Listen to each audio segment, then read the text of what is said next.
What do you know about the situation of black people in France?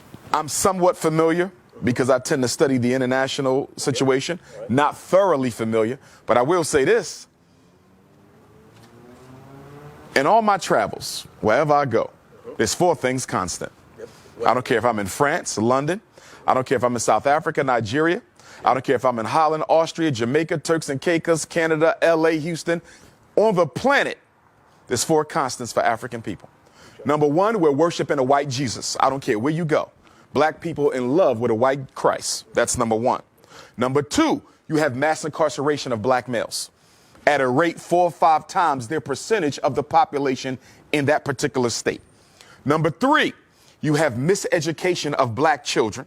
You have the over-identification of black children in classifications of mental retardation, ADHD, learning disabled.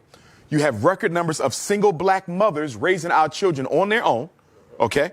And then on top of that, you also have a black economy, which is totally dominated by people who do not look like us. I don't care where you go on the planet, black people are not in control of their economy. Your rice, your bread, your milk, your sneakers, your hats, your clothing, your transportation, your electronics, everything you buy is being sold to you by somebody who don't look like you, but more importantly, don't care about you. What would be the solutions? Because, you know, this is a statement, but now what could be the solutions? Solutions are simple. And the solution hasn't changed since Marcus Garvey articulated it over 100 years ago. And the solution is independence in all areas of human endeavor. The solution for African people is no different than the solution for Chinese people. The solution for African people is no different than the solution for the French people. It's the same.